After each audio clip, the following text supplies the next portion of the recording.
Bonsoir à toutes et à tous et bienvenue sur Vie pratique d'Essai TV France du ministère d'Opti-Christo, l'émission qui a pour vocation d'apporter une foi concrète, applicable et transformatrice dans la vie de tous les jours. Ici, nous abordons des sujets spirituels, sociaux et humains avec un regard biblique, pratique et accessible afin d'aider chacun à mieux comprendre sa foi et à la vivre avec équilibre et responsabilité. Je suis Rémi Gâteau, heureux de vous retrouver pour ce premier numéro. Pour animer cette émission, nous avons le privilège de recevoir son fondateur, enseignant biblique et auteur, le pasteur Mathieu Odonou. Il est avec nous aujourd'hui pour nous présenter son livre intitulé « Le Père, celui qui établit notre identité et nous permet d'être des hommes et des femmes dans la société ». Pasteur Mathieu Odonou, bienvenue sur Vie pratique d'Essai TV France. Comment allez-vous ? Très bien, Rémi. Et toi, comment tu vas? Ça va très bien, merci beaucoup. Excellent. Tout d'abord, pasteur, je vais vous laisser vous présenter, nous parler un peu de vous, ce que vous faites et... Bien sûr, bien sûr. Alors, donc, comme tu l'as dit, je suis Mathieu Odonou, donc le visionnaire du ministère. Je suis établi dans la fonction pastorale, enseignant bien évidemment donc, des Saintes Écritures. La mission de ce ministère, c'est l'enseignement. Le Seigneur m'a dit, enseigne mon peuple pour que les cœurs soient restaurés et pour que les hommes et les femmes reviennent donc à la vérité. Donc nous travaillons de sorte que le ministère soit axé sur l'enseignement. Donc je suis marié, père de 4 enfants, par la grâce du Seigneur. Merci pasteur pour cette présentation. Nous allons rentrer dans le vif du sujet, pasteur, et j'ai quelques questions à vous poser pour la présentation de ce fameux livre, Le Père. Bien sûr. Alors, pasteur Mathieu, première question simple mais essentielle, pourquoi avoir écrit ce livre? Alors, avant donc de répondre à ta question, j'aimerais inviter toutes celles et ceux qui nous suivent à la lecture des Écritures. On va prendre un passage donc, dans le livre de Matthieu chapitre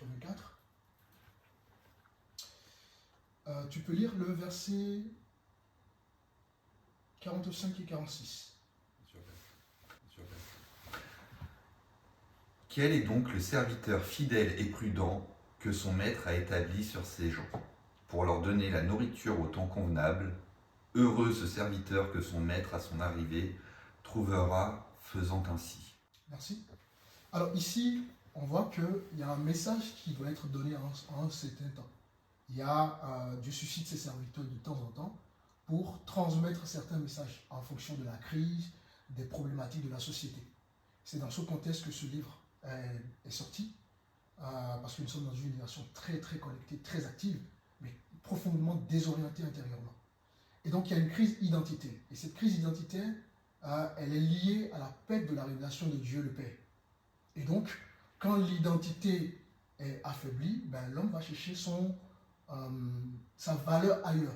Notamment, l'homme va chercher sa valeur dans les performances, l'homme va chercher sa valeur dans le regard des autres, l'homme va chercher sa valeur dans la réussite sociale. Donc ce livre, c'est une invitation à revenir à la source, donc à revenir à Dieu. J'ai une deuxième question pour vous, monsieur pasteur. Pourquoi avoir choisi ce titre, Le Père? C'est très fort, presque radical. Bien sûr. Parce que, encore une fois de plus, on va prendre un passage. Nous sommes dans Éphésiens chapitre 3, le verset 14. À cause de cela, je fléchis les genoux devant le Père, duquel tire son nom toute famille dans les cieux et sur la terre. Ok. Donc, ta version parle de toutes les familles tirent son nom. D'autres versions diront toutes les familles dépendent, n'est-ce pas, de lui. Donc, tout dépend de Dieu. Donc, le Père ici, ce n'est pas un concept. Le Père, c'est une révélation. Et on peut connaître Dieu comme créateur, comme roi, comme juge, sans pour autant avoir une relation de profondeur justement avec ce Dieu-là. Et d'ailleurs, c'est le cas de beaucoup de chrétiens. On a cette relation avec Dieu sans forcément avoir une intimité profonde avec lui. Parce qu'on ne connaît pas le Dieu comme Père. Et quand Dieu n'est pas connu comme Père, ben, qu'est-ce qui va se passer? L'identité reste fragile. Et c'est pour ça que j'ai fait le choix de ce nom. J'aurais pu mettre le Père céleste. Bon, j'ai mis le Père tout simplement en majuscule pour faire référence directement à Dieu. Parce que tout nous relie à Dieu finalement. Et sans lui, ben, la vie n'a pas de sens. Puisque c'est lui qui sécurise, qui positionne, qui établit l'identité. Et donc sans lui, la réussite reste vide, le ministère reste vide, nos projets restent vides, ben, la famille dans son ensemble reste vide. Okay. Votre livre s'intitule Le Père.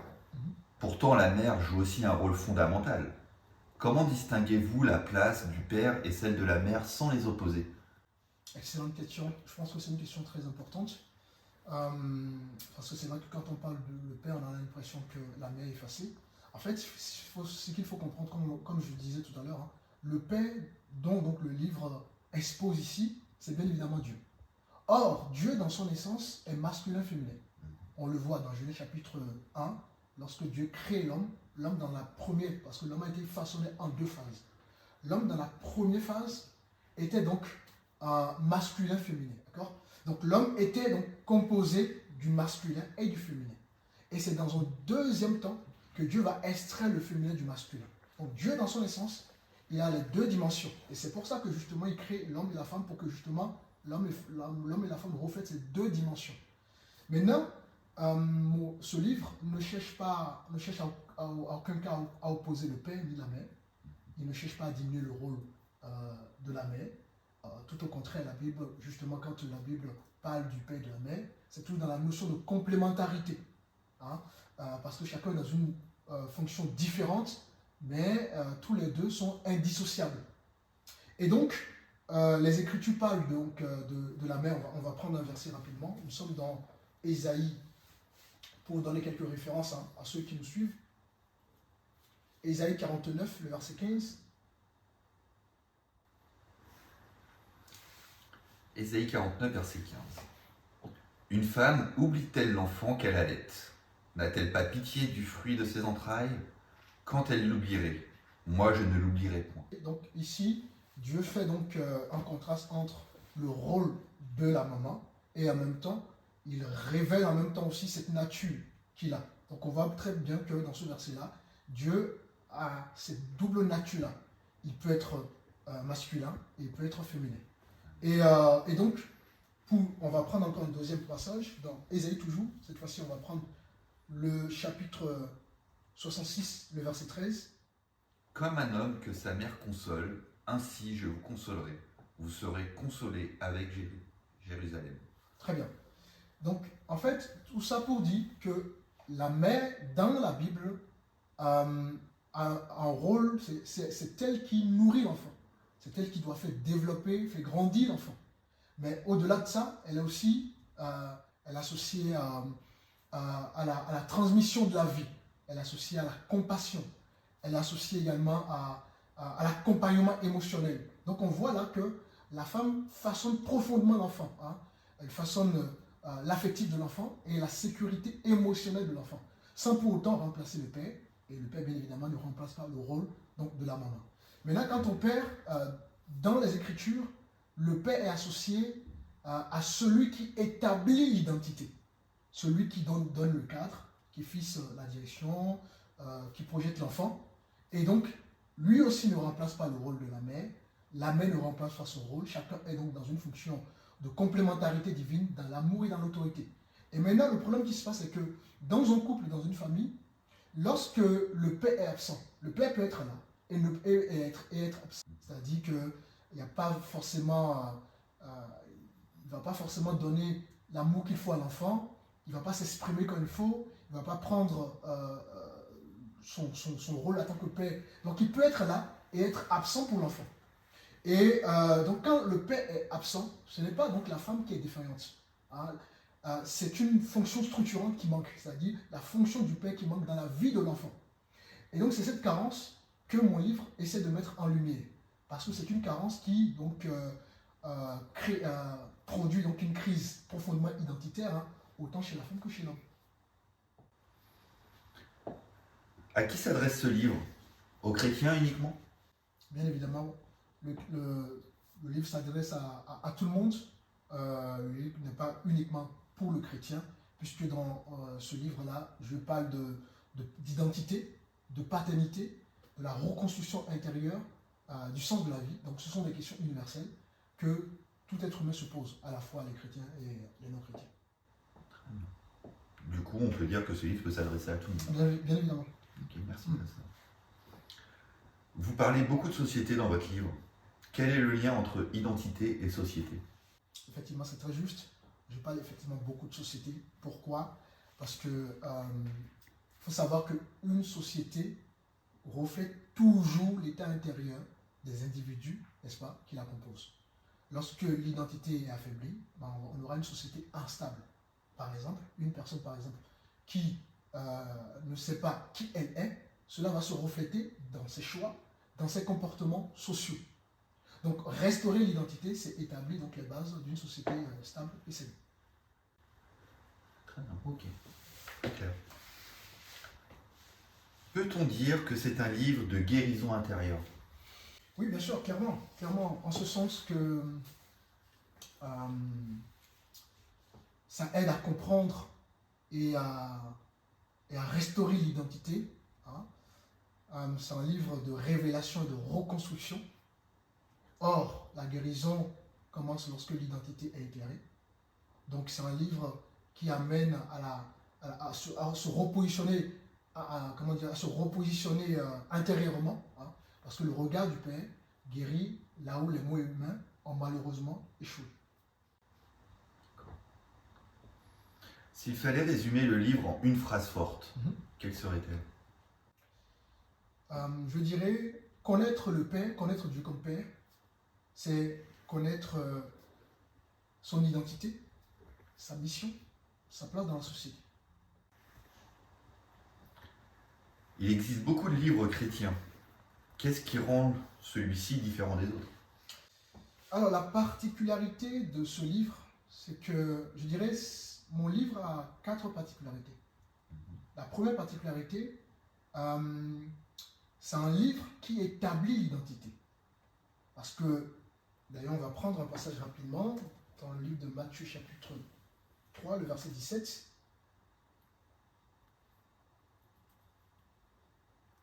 Matthieu 3, le verset 17. Matthieu 3, verset 17. Et voici une voix fit entendre des cieux ces paroles. Celui-ci, mon fils bien-aimé, en qui j'ai mis toute mon affection.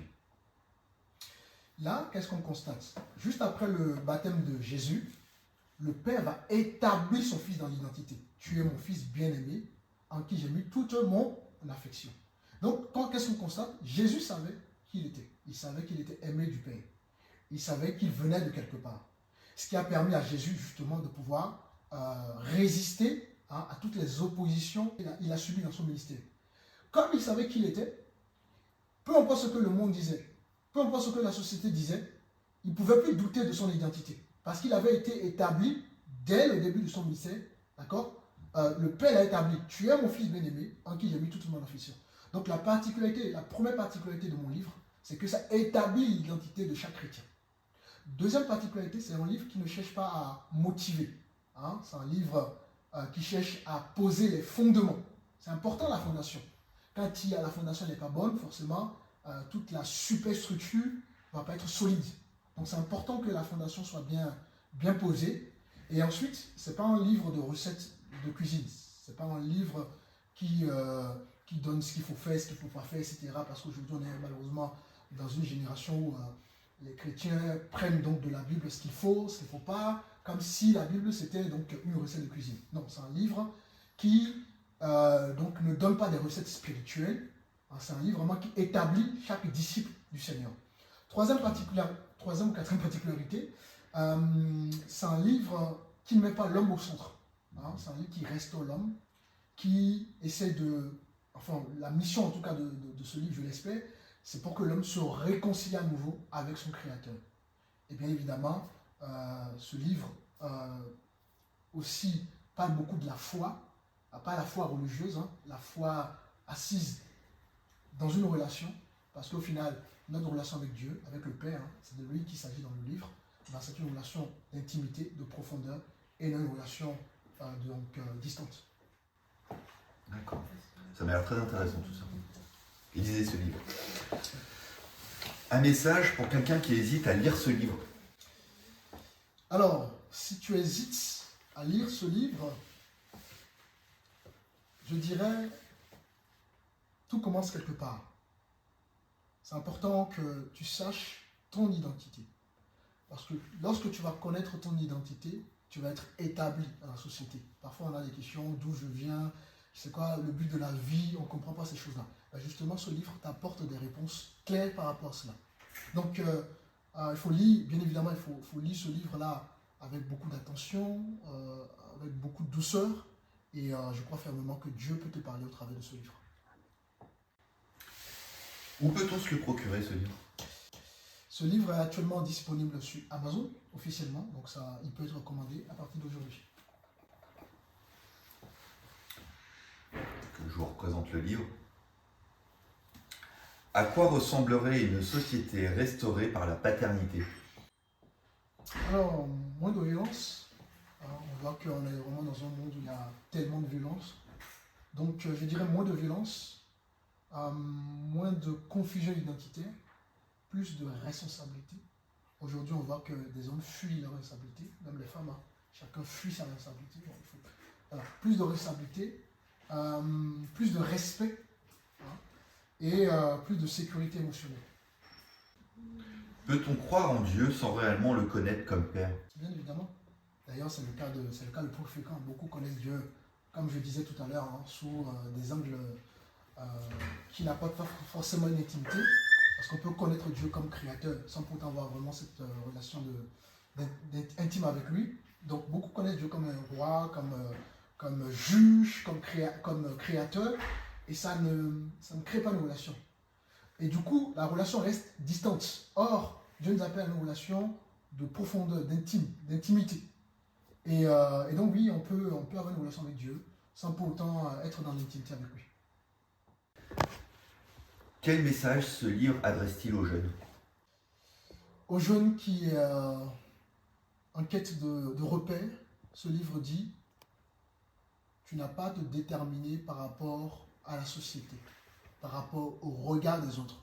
Aujourd'hui, les réseaux sociaux sont devenus donc le miroir de la société, où les j'aime sont importants, les commentaires sont importants pour se façonner, et on ne vit plus selon soi, on vit selon donc les commentaires, les j'aime, le regard des autres. Donc tu n'as pas à te déterminer par rapport au regard des autres, par rapport donc, aux tendances, hein, de la société. Voilà, ton identité précède ta destinée. Dieu t'établit avant que tu ne saches où tu vas. Du coup, c'est un livre très profond et du coup qui peut répondre à beaucoup de questions pour chacun d'entre nous. La question qu'on peut tous se poser, est-ce que ce livre peut-il déranger? Bien sûr, clairement, parce que ça confronte. Ensuite, ça touche des zones de confort. Ça pose des questions qu'on aimerait éviter. Et ça remet également la foi basée sur l'activisme religieux, parce que la foi, c'est une relation. Et donc, ce qui confronte aujourd'hui libère demain. Jean chapitre 8, verset 32 dira: vous connaîtrez la vérité, et la vérité vous affranchira. Pour conclure cette émission, pasteur, quel message aimeriez-vous adresser aujourd'hui au peuple de Dieu? Alors, il est temps que les fils et les filles de Dieu se réveillent, rentrent dans une relation et sortent donc d'une relation religieuse. Dieu veut des fils qui donc découvrent son cœur en tant que papa. Abba, le mot Abba qu'on a donc dans la Bible, ça nous parle de papa. Donc on voit au travers donc déjà de ça que Dieu attend de chaque fils et de chaque fille une intimité. Donc il est temps que tu sois un fils et une fille dans ta relation de foi. Donc voilà, soyez encouragés. N'hésitez pas à acheter le livre. Et je crois, j'ai la ferme assurance que Dieu le Père, n'est-ce pas, parlera à votre cœur et vous serez richement bénis au travers de votre lecture. Merci beaucoup, pasteur, d'avoir répondu à toutes ces questions. Je vous encourage vivement à acheter ce livre, il peut répondre à beaucoup de vos questions. Le Père, celui qui établit notre identité et nous permet d'être des hommes et des femmes dans la société. Prenez le temps de le lire et vous aurez beaucoup de réponses. Amen. C'est un très beau livre. Amen. Merci, pasteur. Je t'en prie, Rémi.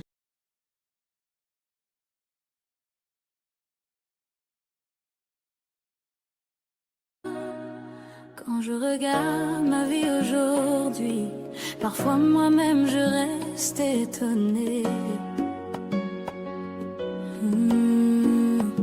Je me dis, Seigneur, si tu n'étais pas là,